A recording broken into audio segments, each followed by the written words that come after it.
Hi everyone. We're going to be continuing our read aloud of The One and Only Ivan by Katherine Applegate. It goes like this. Ruby clears her throat. What do elephants have that nothing else has? Trunks, I think.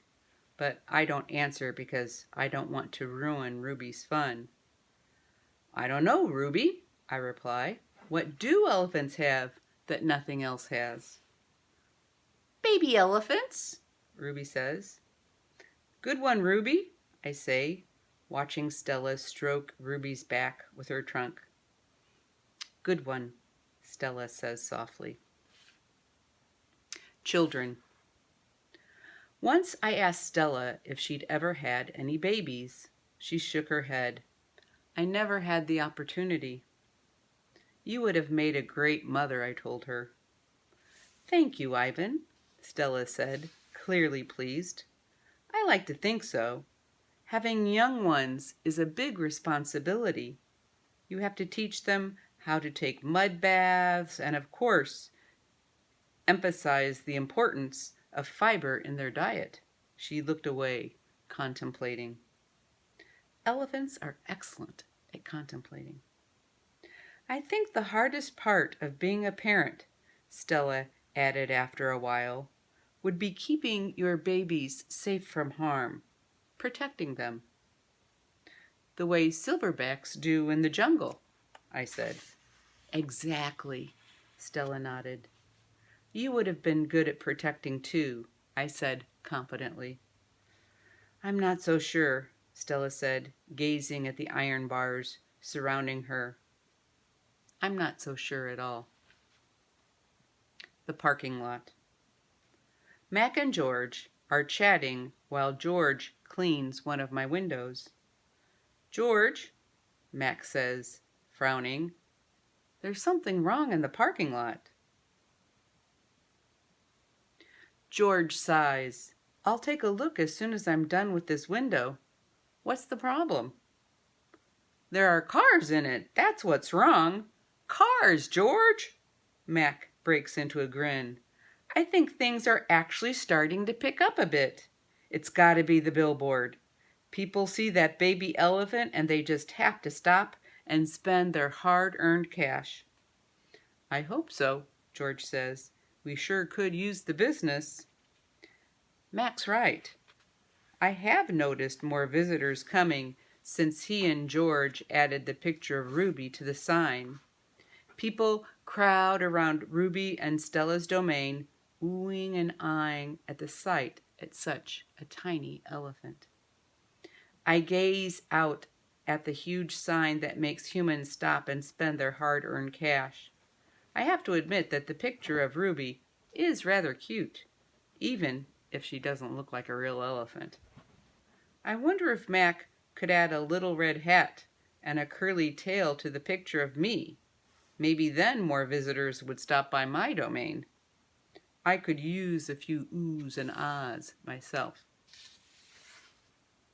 Ruby's story. Ivan, tell me another joke, please, Ruby begs after the 2 o'clock show. I think I may have run out of jokes, I admit. A story then, Ruby says. Aunt Stella's sleeping and there's nothing to do. I tap my chin.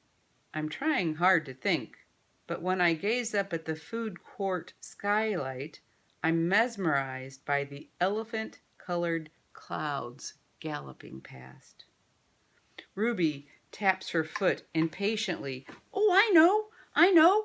I'll tell you a story, she says, a real live true one. Good idea, I say. What's it about? It's about me. Ruby lowers her voice. It's about me and how I fell into a hole, a big hole. Humans dug it. Bob pricks his ears and joins me by the window. Ooh, I always enjoy a good digging story, he says. It was a big hole full of water near a village, Ruby says. I don't know why humans made it. Sometimes you just need to dig for the sake of digging, Bob reflects.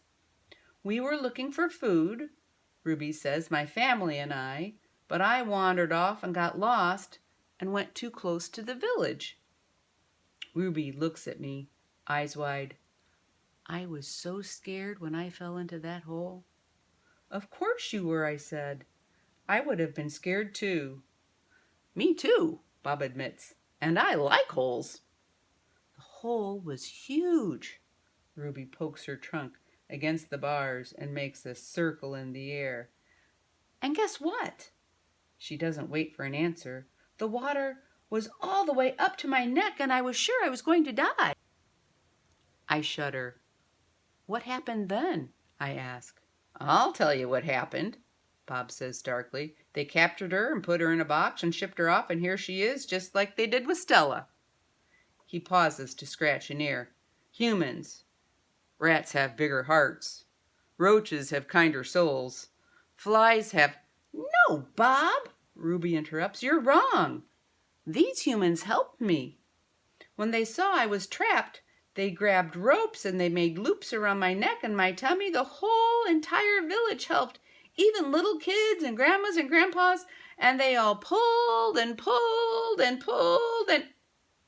Ruby stops. Her lashes are wet. I know she must be remembering all the terrible feelings from that day. And they saved me, she finishes in a whisper. Bob blinks. They saved you? He repeats. When I was finally out, everyone cheered, Ruby says, and the children fed me fruit, and then all those humans led me back to my family. It took the whole day to find them. No way, Bob says, still doubtful. It's true, Ruby says, every word. Of course it's true, I said. I've heard rescue stories like that before. It's Stella's voice. She sounds weary. Slowly she makes her way over to Ruby. Humans can surprise you sometimes. An unpredictable species, Homo sapiens. Bob still looks unconvinced. But Ruby's here now, he points out. If humans are so swell, who did that to her? I send Bob a grumpy look. Sometimes he doesn't know when to be quiet. Ruby swallows, and I'm afraid that she's going to cry. But when she speaks, her voice is strong. Bad humans killed my family, and bad humans sent me here. But that day in the hole, it was the humans who saved me. Ruby leans her head on Stella's shoulders. Those humans were good.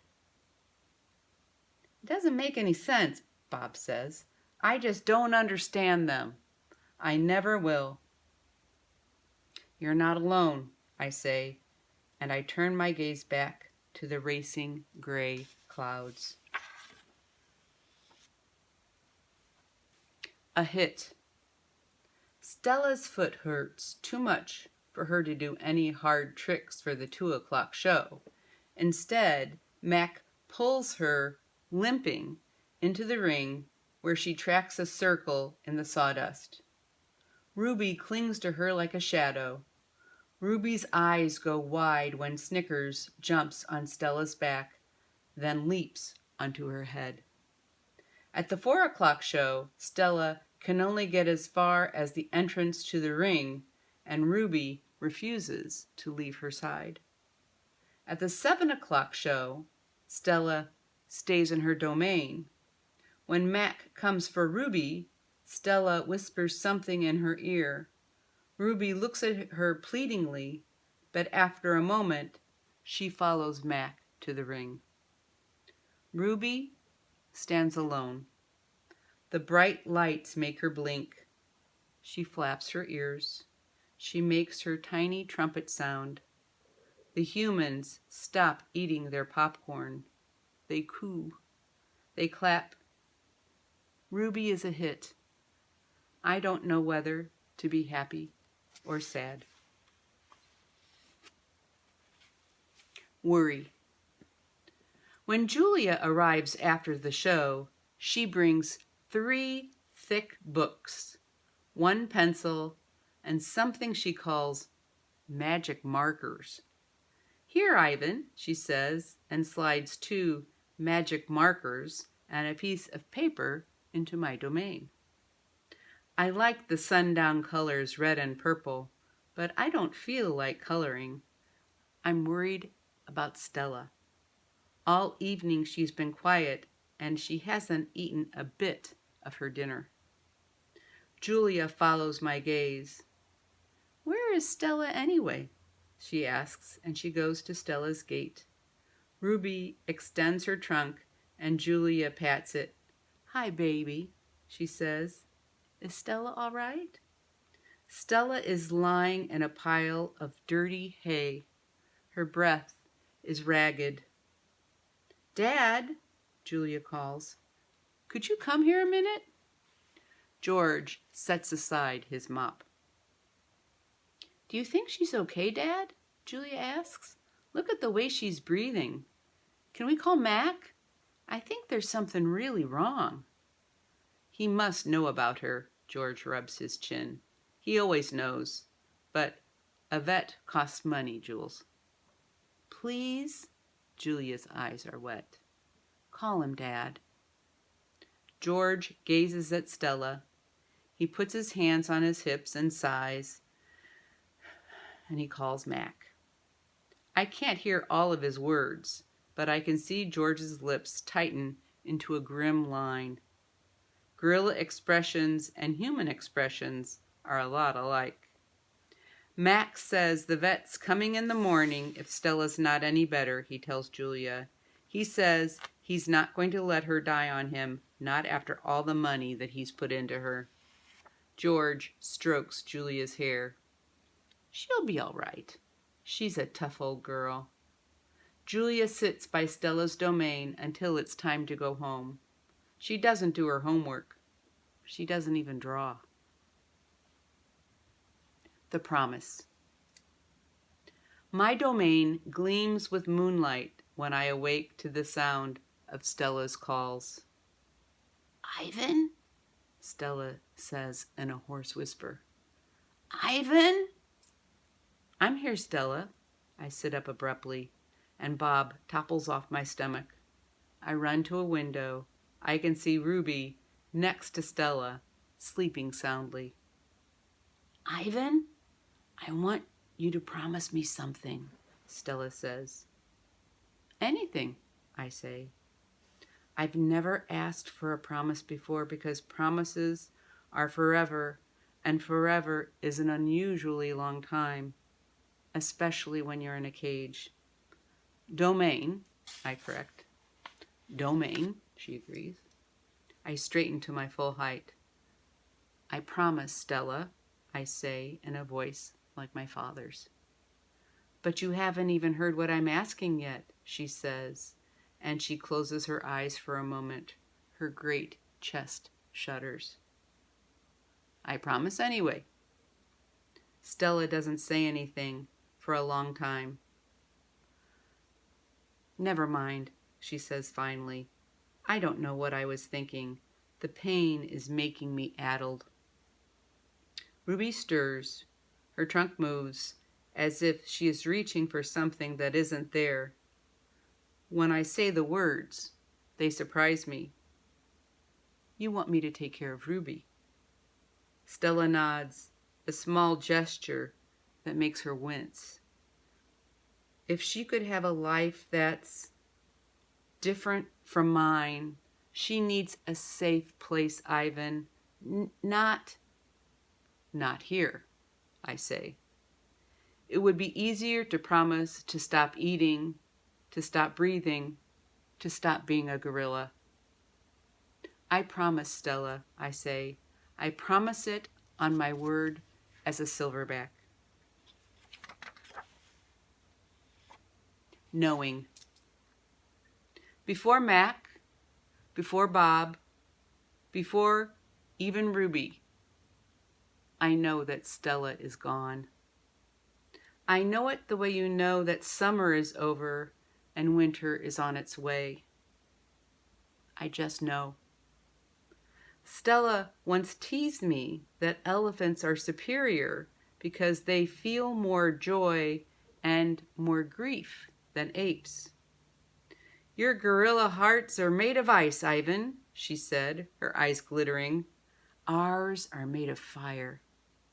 Right now, I would give you all the yogurt raisins in all the world for a heart made of ice. 5 men. Bob heard from a rat, a reliable sort, that they tossed Stella's body into a garbage truck. It took 5 men and a forklift. Comfort. All day I tried to comfort Ruby, but what can I say? That Stella had a good and happy life? That she lived as she was meant to live? That she died with those who loved her most nearby? At least the last is true. Crying. Julia cries all evening while her father sweeps and mops and dusts and cleans the toilets. When George sees Mac, he runs to him. I can only hear a few of his words. Vet. Should have. Wrong. Mac shrugs. His shoulders droop. He leaves without a word. When George wipes the fingerprints off my glass, his cheeks are wet. He doesn't meet my eyes.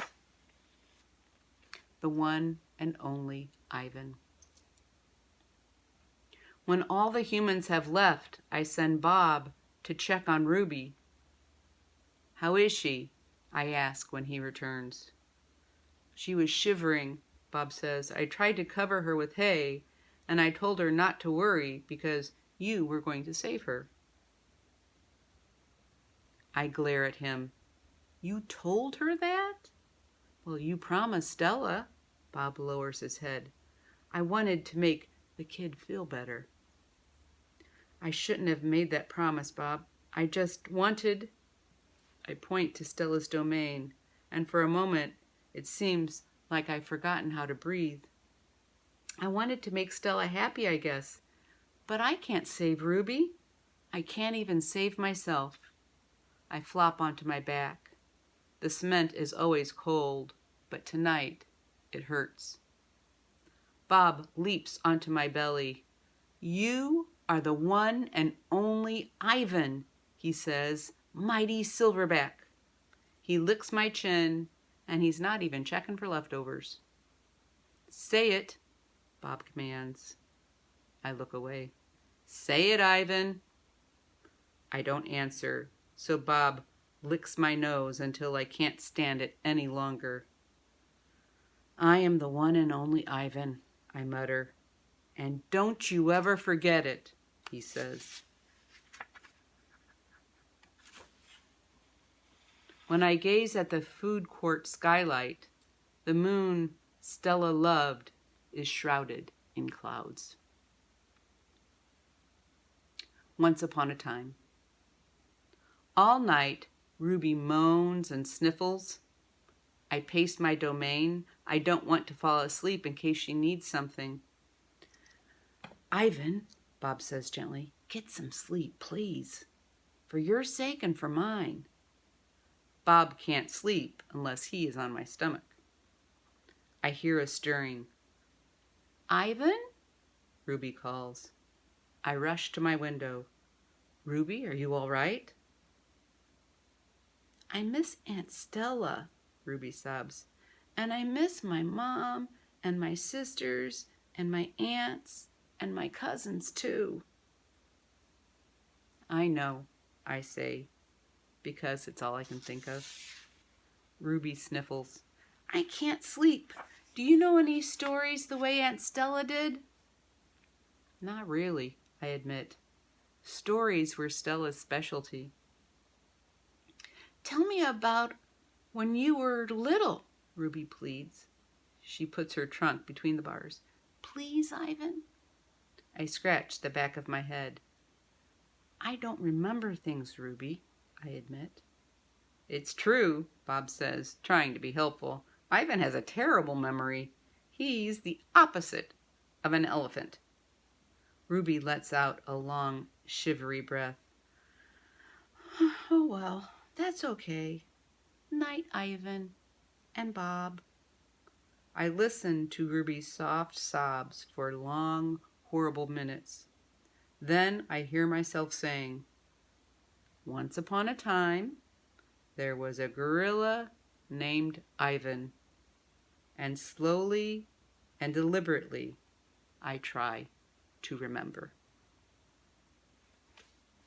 That's it for today. We've been reading The One and Only Ivan by Katherine Applegate. And I will continue this next week. We'll talk to you soon.